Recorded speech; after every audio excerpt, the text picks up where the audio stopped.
12. Slander. Leviticus 19:16-17 is usually cited as that instance where gossip is condemned by the law, and is often read as a denunciation of gossip rather than court-related law. An examination of the text makes it clear that while gossip is condemned, the courtroom is in view. Thou shalt not go up and down as a talebearer among thy people, neither shalt thou stand against the blood of thy neighbor. I am the Lord. Thou shalt not hate thy brother in thine heart. Thou shalt in any wise rebuke thy neighbor and not suffer sin upon him. The first part of verse 16 can be rendered, Thou shalt not go about slandering. The word is translated as slander in Jeremiah 6:28 and 9:4, and in the marginal note to Ezekiel 22:9. True witness must be given both in and out of court.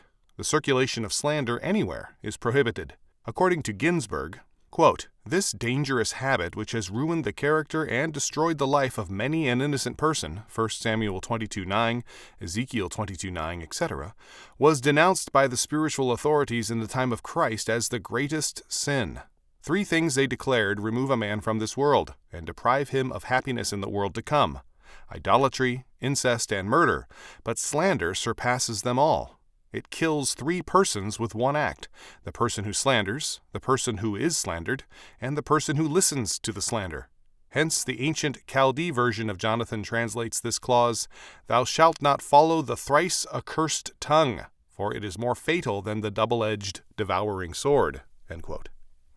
Ben Sirach spoke strongly against slander, declaring, Curse the whisperer and double tongues, for such have destroyed many that were at peace. A backbiting tongue hath disquieted many, and driven them from nation to nation. Strong cities hath it pulled down, and overthrown the houses of great men. A backbiting tongue hath cast out virtuous women, and deprived them of their labors. Whoso hearkeneth unto it shall never find rest, and never dwell quietly.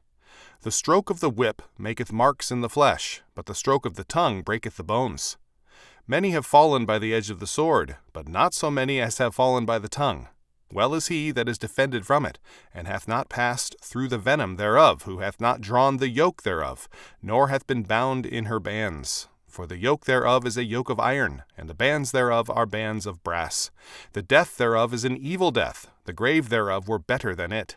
It shall not have rule over them that fear God, neither shall they be burned with the flame thereof. Such as forsake the Lord shall fall into it, and it shall burn in them and not be quenched. It shall be sent upon them as a lion with thorns, and devour them as a leopard. Look that thou hedge thy possession about with thorns, and bind up thy silver and gold, and weigh thy words in a balance, and make a door and bar for thy mouth. Beware thou slide not by it, lest thou fall before him that lieth in wait. Ecclesiasticus 28:13-26. A folk proverb once popular with children has it that while sticks and stones may break our bones, words can never hurt us. This is mere bravado. Words do hurt us. It is only because we are so scarred by the malice of gossip that it provokes only a sad and wry humor. But the law of God never sees gossip as an idle matter, hence the concern of the law with all slander. Verse 16 states, Neither shalt thou stand against the blood of thy neighbor. According to Miklam, this means, quote, to seek to get him put to death. Compare Exodus 23:1, end quote.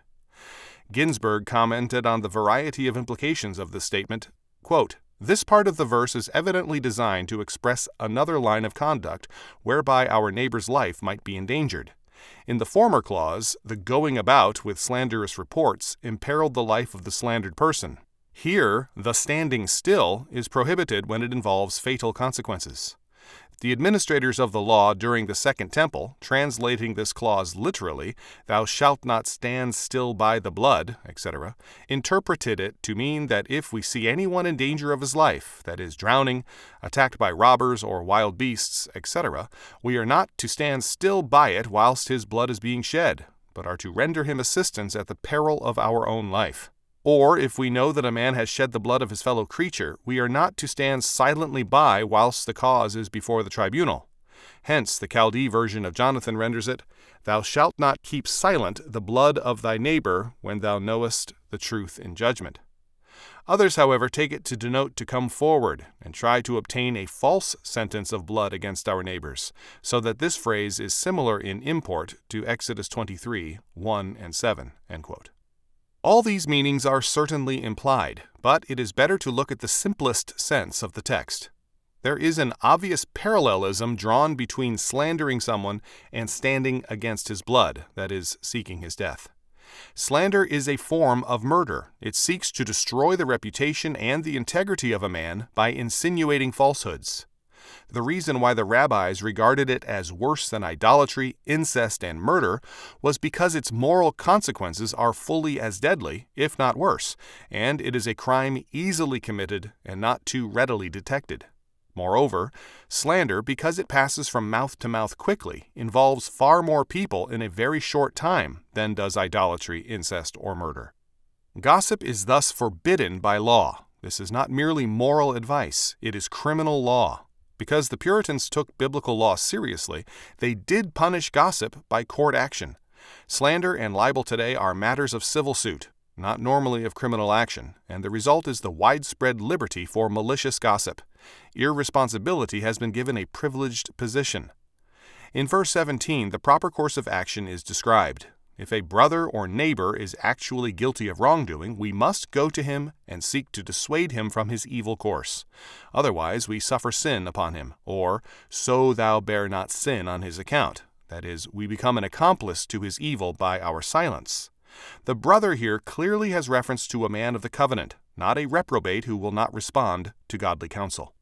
We must speak to the brother. We may, depending on the situation, speak to the ungodly, but we are not required to do so. This meaning is clearly confirmed by the use of this law in Matthew 18:15-17. Thus, the negative formulation of this law forbids slander. We must not bear false witness. The positive formulation, however, clearly requires more than true witness. Our witness must not only be true, but also responsible.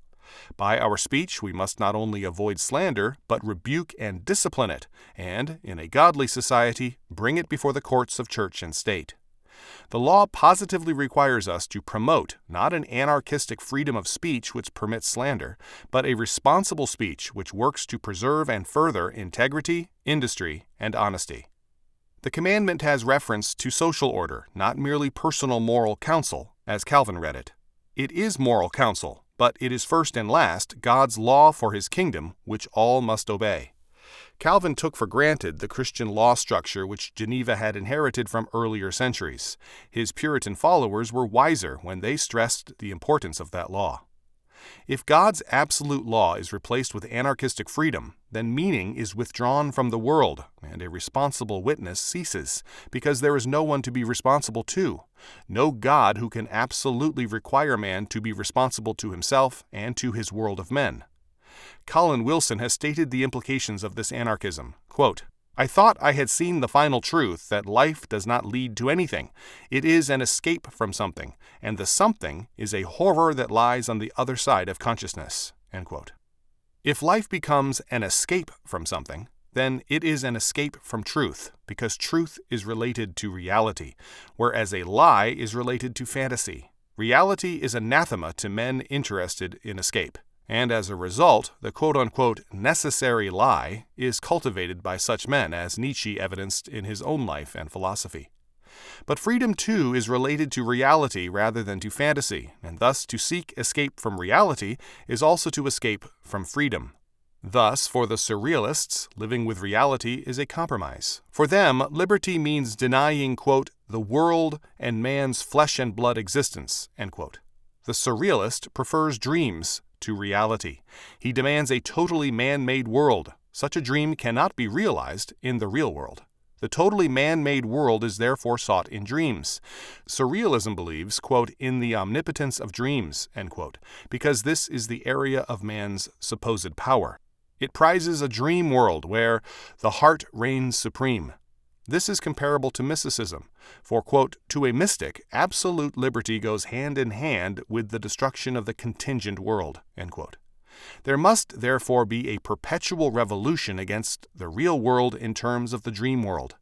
A surrealist statement declares that, quote, not only must the exploitation of man by man cease, but also that of man by the so-called God of absurd and provoking memory. Man with his arms and equipment must join the army of man, end quote. Whenever man, institutions, and societies forsake God, they forsake reality. They cease to bear true and responsible witness and begin to live a lie, because in the world of the lie they can play God. The church, which believes it can live in the world and neglect the problems of the world, is living in a realm of dreams. By failing to relate the law word of God to the whole world, they are living a lie, however formally correct their religion. They may boast of being quote-unquote evangelical or orthodox, but they are in reality irrelevant and are liars, because there is nothing irrelevant about God. Because God is the Lord and Creator of all things, there is a total relevance of all things to God, and a total subordination of all things to the law word of God. The church which fails to speak to the whole of life in terms of the total word of God will soon be a savage liar with respect to any man who seeks to shake it out of its world of dreams. The truth is not in such a church or such men, and we cannot expect the truth from them. When responsible witness ceases, then man has neither the ability to face reality nor the ability to be free. He becomes chained to the false witness of his own imagination. The ultimate end of all false witness is that it lives in a world of its own imagination. Living a lie, the unregenerate man ultimately has no world but his lie. This is true of all unregenerate men, as epistemological self-consciousness takes them to their logical conclusion. The Marxists are trapped in the dream world of their lie. They live in hell and call it the gate of paradise. The believers in democracy are also prisoners of their lie. They create deep and savage class and race hostilities by law and call it peace and equality. The rabbis were right about false witness. It is death to the man who utters it and lives by it, death to the society which tolerates it, and it breathes out murder against its neighbor. To avoid false witness, a society must first of all avoid all false gods. False gods breed false men and a false witness.